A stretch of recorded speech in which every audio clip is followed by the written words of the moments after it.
If you recently picked up one of the new 10th generation iPads, you may be looking at one of the most popular type of accessories you can get for iPads these days, and that is a keyboard case. And I have two options to compare.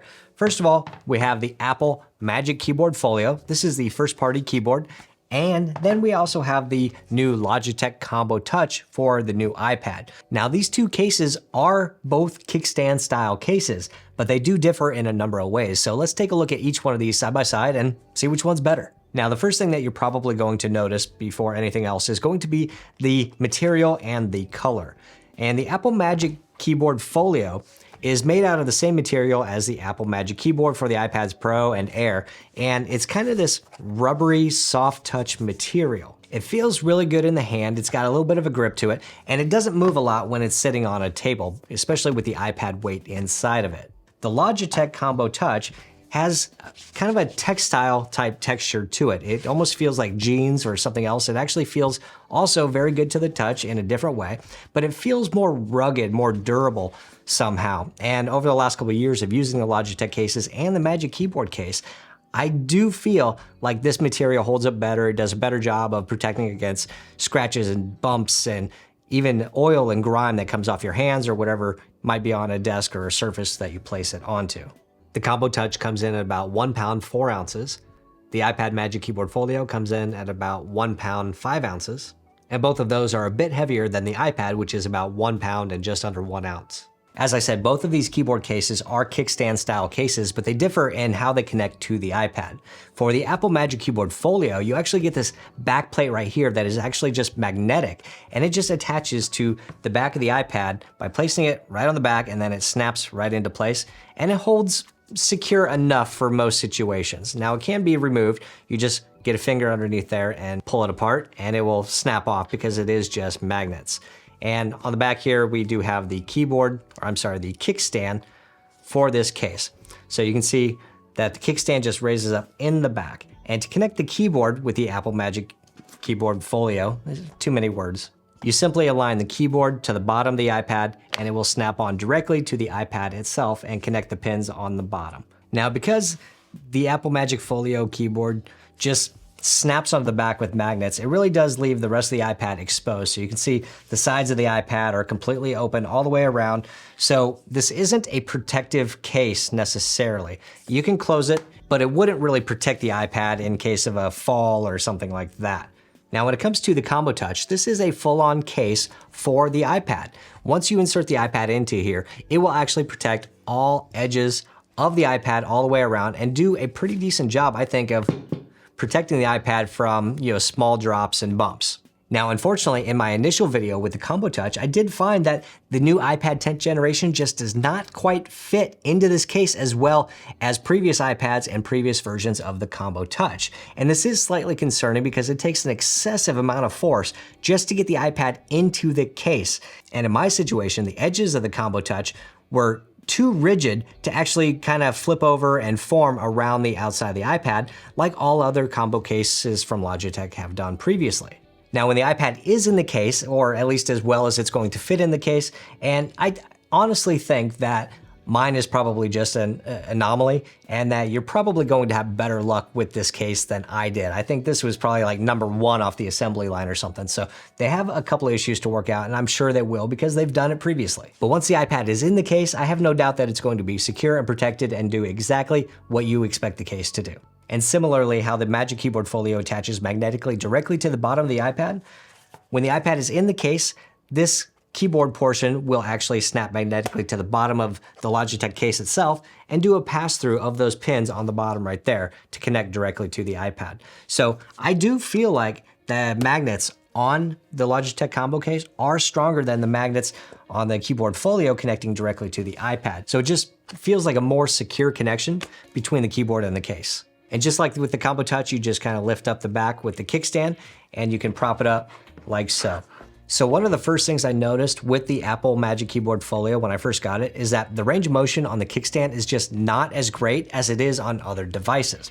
For example, this is the maximum distance that the kickstand can go back on the iPad Magic Keyboard. It's not that much. It's good for most situations, for most people. It'll work for video calls and for gaming and watching videos and things like that. But if you wanted to lay it down further to get more of a drawing type surface, you can't do it. If you do try and go further back, you risk actually popping the back off of the iPad, and that can be kind of dangerous for your iPad. Now, the Logitech Combo Touch can actually go back quite a bit more, almost flat. And this can give you a good surface for drawing or writing without taking the iPad out of the keyboard case or laying it completely flat. And let me give you just another angle of that real quick so you can see the difference between how far back the Combo Touch can go and how far back the Magic Keyboard Folio can go. And if you are an Apple Pencil user, the Combo Touch has a loop at the top to store your Apple Pencil Gen 1 or the new Logitech Crayon. Now, I want to point out a couple of things with the cases. And when the iPad is in the Combo Touch keyboard case and you close it, it feels sturdy. It feels like the entire iPad is protected and it feels solid. When the iPad is in the iPad Magic Keyboard Folio and closed, I don't get that same sense of security and safety. This just feels like it has the potential to fall out. You can see that when the keyboard is sitting on the screen, the case, the keyboard portion is pretty wobbly. It moves around a lot. There's a lot of wiggle room there, which leads me to believe that if there's any dust on the screen or dirt, that you can potentially scratch the screen just by carrying this thing around. Now with the Magic Keyboard Folio, you can actually flip the keyboard all the way around to the back of the iPad and hold it for reading or something like that. And if you don't like the feeling of the keys on the back, you can actually disconnect the keyboard, flip it around, and then put it on the back. So now you can hold it and read, but you don't have to feel those keys on the back if you don't want to. And that also gives you a nice surface to just set the iPad down on a desk or a table or whatever surface. And now, disappointingly, the Combo Touch does not do that. It did on previous versions, so it looks like there's a bit of a downgrade. When you try and flip the keyboard all the way around, it just disconnects from the bottom of the case. So you can't sit and have the keyboard sitting on the back. And not only that, you also do not have the option to flip the keyboard around and hold it on the back either. It just does not work. Nothing aligns. The magnets don't connect. This is a downgrade from previous generations of the Combo Touch and is disappointing. Now, the Apple Magic Keyboard Folio does have that feature, which is nice, but I just don't feel like the Magic Keyboard Folio feels as sturdy in that mode compared to previous versions of the Combo Touch. Now, when it comes to the keyboards themselves, I find that typing on both of these keyboards feels basically the exact same. I have nothing bad to say about either keyboard. They're both slightly smaller than a regular standard full-size keyboard, but it's not that small that it's hard to get used to. You actually get used to it really, really quick. The keys on both keyboards have a good range of motion. They both sound good. They both feel good. Again, no complaints on the keyboards at all. Up top, you have the function rows on both of these keyboards, which is nice, but the functions do differ a little bit. On both of them, you do get the brightness of the screen, you do get the media controls for play, pause, and volume, and they both get a dictation key on the Apple Magic Keyboard. It looks like it does on other Apple devices, and on the Logitech, it looks like this person's speaking. With the iPad Magic Keyboard Folio, you also get an escape key at the left, you get a multitasking button, you get search button, and you get a do not disturb button along with lock on the right. On the Combo Touch, you have a home button, you have a key to bring up the software keyboard on the display, you get a button here for screenshots, and you get these two buttons right here which control the backlight on the keyboard itself. That's right, the Combo Touch keyboard actually has a backlit keyboard, which is really nice for those times when you need it. The Apple Magic Folio keyboard does not have a backlight. At the bottom of the keyboards, you have a trackpad on both devices, which, just like the keyboards, both of these trackpads are really, really good. I have no complaints about either one of them, but they are slightly different. The trackpad on the iPad Magic Keyboard is slightly wider, it's all glass, and you can actually touch it anywhere to press down on the trackpad. It is multi-touch, so it works with multi-finger gestures for switching apps or scrolling up and down. It works really well. The trackpad on the Combo Touch is slightly more narrow, but it is taller than the trackpad on the Magic Keyboard Folio. Just like the Magic Keyboard Folio, I believe it's a glass trackpad, but this one is a diving board style trackpad, so you can't press at the top, but you have to press somewhere near the bottom to get the clicks to register. And just like the Apple Magic Keyboard Folio, the gestures, the movement, everything on it is smooth and just as you would expect for a trackpad with an iPad. All right, so I think that's all of the main differences between these two devices. And the Apple Magic Keyboard Folio comes in at $250 and the Logitech Combo Touch comes in at $160. And in my opinion, there is a clear winner. Back when I did a comparison between the Logitech Combo Touch and the iPad Magic Keyboard for the 12.9-inch iPad Pros, I definitely felt that the iPad Magic Keyboard had a lot more to offer benefit-wise over what the Logitech offered.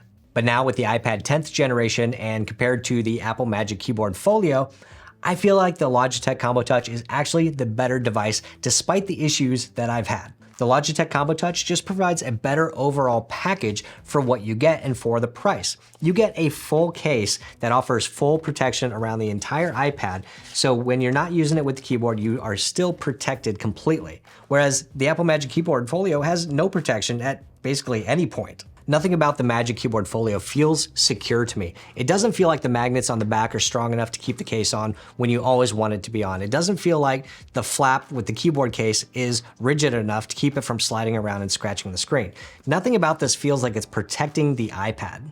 And the only real benefits to me of the Apple Magic Keyboard Folio is maybe a slightly better trackpad, and I do like the function row on this keyboard better than I do like the function row on the Logitech. But other than that, I think the Logitech has it beat. The keyboard feels amazing, the trackpad feels amazing, it just is a diving board style, but most trackpads on most computers are. You have a lot better range of motion on the kickstand on the back, and I've been using Combo Touches, me and my family, for the last couple years, and I know that this keyboard kickstand is going to hold up because it has held up for years on other devices that we have in the house. And if you're an Apple Pencil user, you have a place to put your Apple Pencil so you're not going to lose it. And my daughter, since using the Combo Touch, has not lost her pencil once. The case overall is lighter, and I feel like the material on the Combo Touch holds up better over time than the rubbery material on Apple's keyboard cases. So that about covers all of the differences between the Apple Magic Keyboard Folio and the Logitech Combo Touch for the new 10th generation iPad.